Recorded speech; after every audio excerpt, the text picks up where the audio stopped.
Morning, everyone. I don't know if everyone is joined now. Can you give me a wave? I can see your faces. Give me a wave if you can hear. Oh, that's nice. Good morning. Nice to see you all. Lorcan, have I got the green light to go ahead? Yeah, I think you can start. Yeah, go for it. Excellent. Thanks a lot. Well, thank you very much to MEI for the opportunity to speak to you today. I'd particularly like to thank Aoife at Clare Language Centre for her considerable support, as well as Lorcan at MEI, and I understand also congratulations are in order. And Bruno from Future Learning for his technical support. And one final word of thanks to Celestine and Cosmina at Galway Cultural Institute for trusting the smile of an Englishman. Okay, so I'm Richard Bradford. I'm the MD of Disquiet Dog, digital marketing agency and consultancy specializing in education, travel and the tourism sectors. My background is in ELT, and I've worked both in language schools, but also for an agency. And so I kind of appreciate both sides of the fence, really. I understand that you're mainly from schools today. I can't see everybody's face, but if you're from an agency, I'll try and kind of make this relevant to you as well. We only have 20 minutes together, so I want to use that time mainly to challenge and provoke you, really. That said, I want to do it without you feeling any guilt, because guilt's just a wasted emotion when it comes to this. And it's very easy for me to paint a beautiful, perfect picture in people's heads of what digital marketing should be. But I'm the first to acknowledge that, you know, when you go back to your place, you know, you've got your own picture already painted or part painted. And it's not easy to, do you start with a blank canvas? Do you try and do it all again? Or do you build on what you've got? So faced with that overwhelm of not knowing where to start and what to focus on, it's hardly surprising that the idea of jumping on a plane and rushing off to a workshop is you know, a way of escaping the website and all the technical stuff. And you know, why would you not? But it's procrastination in a way.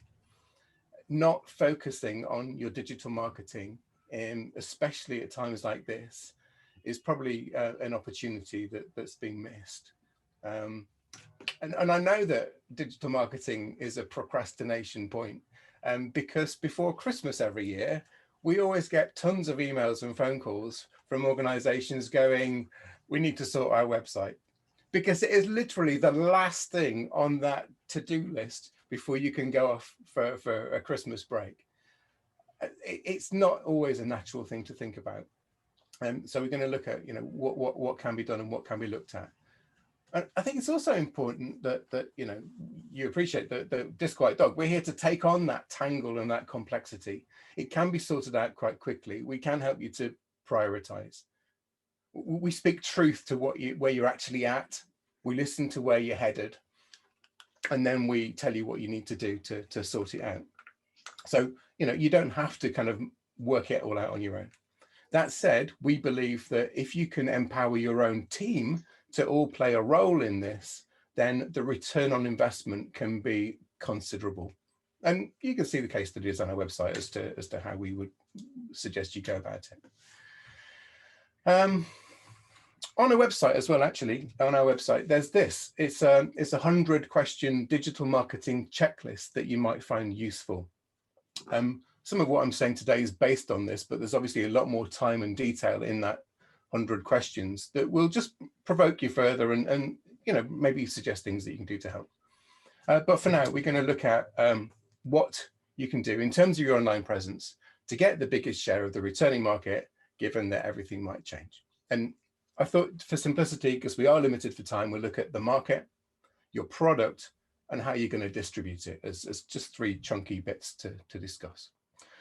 Incidentally, if you have any questions or comments at any time, any heckles, any abuse, whatever you fancy throwing at me, do so in the chat. Use and abuse it. Lorcan or possibly Bruno will pick up on those comments, interrupt me so I can answer your issues rather than having me blether on endlessly. But if you don't do that, I will just chat. So is it the same market is the first point, really. And classic marketing would have us believe that everything starts with market research. And it's rare that you're ever faced with a situation whereby everything has pretty much just stopped for a year. And whilst we're all willing it to start up again and soon, it's potentially dangerous to assume that everything is going to be identical as to how it was before. So it is a good time to just consider the market as if through fresh eyes for the first time. And let's look at what might have changed. Well, with markets, we're thinking about segmentation, and the first is geographic segmentation. I think you're already aware that some countries are going to come back sooner and faster than others. And if that's the case, then returning to full occupancy might mean picking off countries one by one and focusing on those that are going to produce soonest. Now, linking this to digital, one great way of appreciating this is through Google Analytics. If you have this plugged into your website, you can already start looking at who is still visiting. You can compare it year on year on year. How are the trends different? We know that long haul markets are going to plan further in advance, but is there that background interest at this point? Or is interest coming from a different country where maybe, research is ongoing at the moment? And that can mean, coupled with working with an agency, so school agent relationship, now could be a really good time to understand that demand, that latent demand, see where it's going to spring back from, and look at what your website might need to have on it to address those needs. And it's always good to try and segment what you're saying on the website by country and by country needs. Not every country has the same needs out of a language holiday experience. So, it's always a good reminder to try and segment according to country needs. The second one is oh, I've missed one. I've lost one. Demographic. It could be that there's quite a significant shift in the fortunes of families around the world. It could be that young learners are going to come through as being the biggest market, because with limited resources, you send your kids. So that might mean on your website, it's a great time to expand out that content. And we'll talk about that in a moment. But similarly, some age groups have been largely unaffected by this. And, in a post-COVID world where an older generation is like, hey, I survived, I'm in great health, we might see an upswing in older generations wanting to travel and just make the most of their lives. So what about your 30, 40, 50, 60 plus programs? How well do you describe them on the website? And are you anticipating all the needs and questions that these different age groups might have? Psychographic segmentation is also interesting in terms of market. And if you look down that list of the consumer buying roles, you'll spot influencer as being the one that we hear so much about these days. And, this is where you kind of jump through hoops and pay a lot of money to bring in and be very sycophantic to these influencers that can possibly get your message out. And they do, let's face it. But typically, influencers will generate high volumes of interest, but low conversion, and it feels quite a costly exercise. So think about those other buying roles possibly as well, the initiator, the decider, the buyer, and the user, because if the economics have changed of what is affordable these days, then it may be other decision makers in the process that, again, you need to talk to through your website and your social communications. Possibly a lot of the decision making around the trip is no longer taken as given. There may be barriers that people are perceiving, and including actual barriers, that mean the worries and concerns that people have are actually the biggest thing you need to overcome to sell. It may not just be your course, because people know what you offer and they're comfortable with that already. So it's the other stuff that may need addressing through digital channels. And behavioral segmentation, just a reminder, it may be the people that have already bought from you that will come back again. It could be non-users that have never really worked with you before. So you could find yourself approaching new markets. The blog article goes into more detail on that. I'm going to skip it for now. So secondly, your product. Will the old stuff sell? And, there's been an awful lot around online learning. Some of you have adopted it and embraced it because you always did it and you've been able to enhance that product. Some of you, I know, have decided we're just not going to touch it. You just don't want to get involved. and you're waiting it out. And then some of you kind of between the two. And we know agents have struggled to sell online learning. So it does feel like an embryonic market for many, but it's still a really good market. And I think because of the way as a school you're able to deliver synchronous learning, live environments and all the rest of it, now is a great time to decide whether you are going to keep this and pursue it once things get back to face-to-face training, or are you just going to drop it like a stone as soon as you don't need to do it anymore? And then act accordingly as well. We've seen the benefits of talking up online training through blog articles, through the content you're putting through your site, and optimizing content on your website will create a market for what you do. So yeah, remote learning. There's also category 2 countries, the list of countries where they need 14 days in quarantine. To what extent is your website talking about what will happen during quarantine for people? Again, it's back to that earlier market point of overcoming people's fears and apprehensions. Will you do distance learning for 2 weeks and then bring them into the school? And also, we know that the market at the moment, if anything, is for long-term students. And those are the ones that are happy to go through 2 weeks of quarantine. But if a long-term student comes into Ireland, can they do social program activities? Can they, is everything open? They need to know that kind of thing. Also now, in terms of product, is a great time to be playful and innovative and take on all the staff ideas that have been suggested over the years, trial stuff. And again, the internet is a fantastic low-cost way of trialing the interest that people may have in alternative products. People have a lot of time on their hands at the moment. So, it's worth just kind of playing with ideas, creating content and discussing what you're thinking of offering, putting it out through agent networks and putting it out online through blogs and articles and through social media, and just understand what kind of response you get to that. I can't remember who came up with this, so I can't attribute it to anybody, I'm afraid, but I love the idea of this, that to get €1 million of sales, you could get 10,000 students paying €100, 1,000 students paying €1,000, 100 students paying €10,000, 10 students paying €100,000, or 1 student paying the whole 1 million. Now, maybe you don't have £1 million product right now, but going down to that kind of lower level could be an interesting way of working. And that could trigger whole new product areas that you haven't thought of. I mean, is there a need for a one-to-one, like a one-to-one training course where maybe the student gets chauffeured around the Ring of Kerry and takes in all the sites whilst learning English on the way? I mean, that could be a thing that somebody would pay a premium for, especially when you haven't got high student volumes right now. So it could be that just thinking outside the box and testing it online is a nice low-cost way of seeing what's out there. And you only need a couple of those big ones to make up for quite a few lost groups. And finally, distribution. Is your marketing firing on all cylinders? Because distribution channels, classically we think about it as, well, we've got our agent school channel, and then we've got like our direct channel. And that is largely still the case, but there's a lot of kind of blur between the two.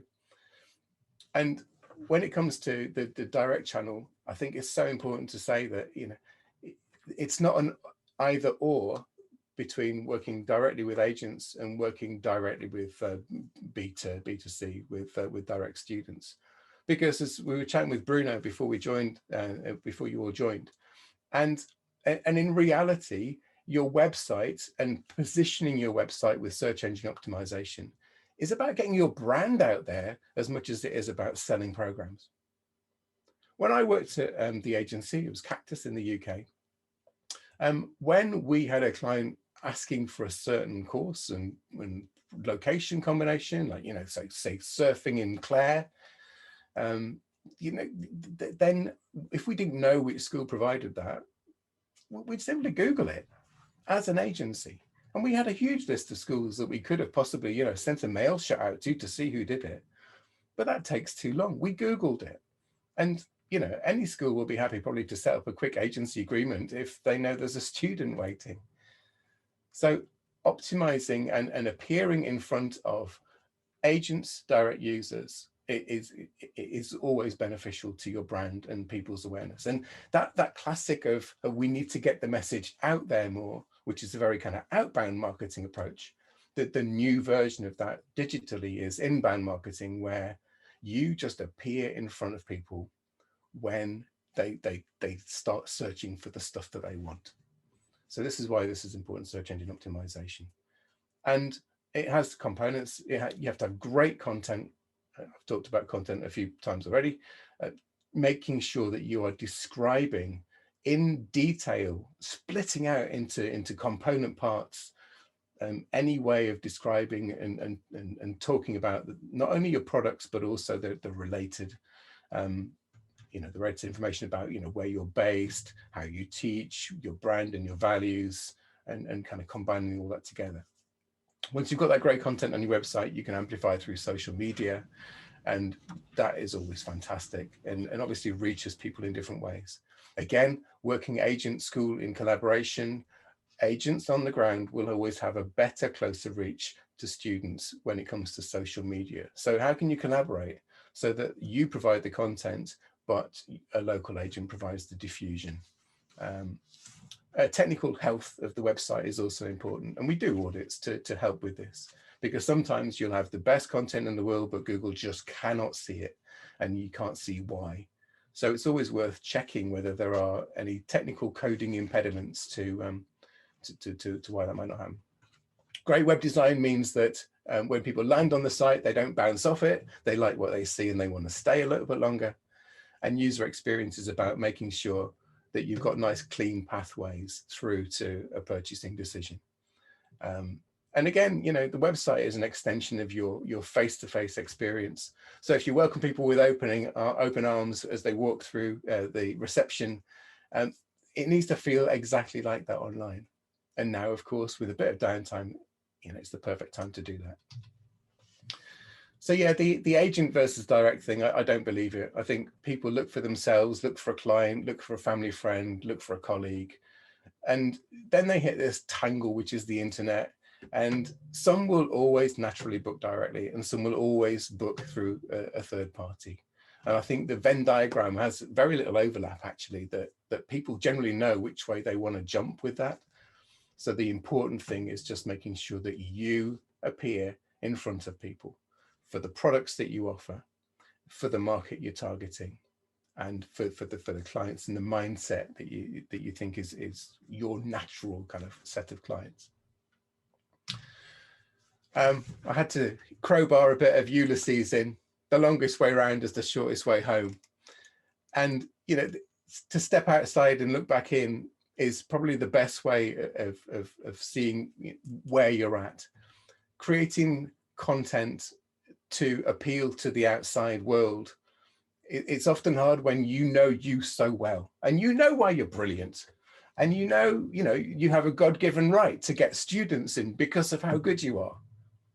But when that ain't quite enough, then step outside of your country and look back in from each of your nationalities or each of your markets' perspectives, and try and remember what it is that they are going to be sparked by. What's going to make them feel fantastic? I mean, Ireland, oh my God. I've been in marketing and education marketing for so many years, and I adore, always have, how Ireland has marketed itself, and what a great job you've done as schools of promoting the landscape and just, you know, life in Ireland. I had my honeymoon in Clare, you know, I'm a big fan. And, you know, the whole kind of the brilliant Irishness of your offer always comes through. So take that as a basis, but work out what country by country really kind of triggers people. Is it the Cliffs of Moher, or is it Grafton Street? Not Grafton Street 2 days ago, Grafton Street normally. And you know, speak to that. It's really, really important. And the other kind of connotation of longest way around is obviously that, you know, it does feel like content marketing and this approach can take a lot of time, but it can also reap massive benefits. And the more you do it, the more you increase your positioning, and the more that is difficult for other competitors, if I'm honest, to shift. Because the more you invest in it, the harder it is for them to kind of get into that space. And once you get a handful of really great keywords really well positioned, it's just a never-ending flow of students coming to your site. And that right now cannot be a bad thing. Content marketing itself, I've got a few minutes left, I think. Have I got a few minutes left? We're just actually at time, but I think some people are starting to migrate back to their meetings. Some might have more free time to stay on. I'll wrap in a minute. Yeah. Thank you, Logan. Thank you. Okay, so content marketing, this is on the website. You can have a look to see how to do that. I'll remind you that the 100 question checklist is on the website as well. Please have a look, that'd be useful. And you can fix an appointment to speak with us and we can help fix your strategy. Or of course, jump on a free session today. I have some sessions left, so please book a session if you'd like to. And I think that's it. Aoife reminded me to say, quit Zoom so that you can go back to your appointments, because you can't be on Zoom and the study travel portal at the same time. That's me done. I know it's short. Hope it's been useful. Have a great day and all the best to you for the next year of digital marketing. Thanks, Richard. That was great. Really appreciate it. Thanks all. If you've got any questions, and if you are hanging around, I can stay here and wait. So feel free to fire any questions, take your microphone off mute and tell me stuff. If not, I hope to see you in an appointment or see you soon.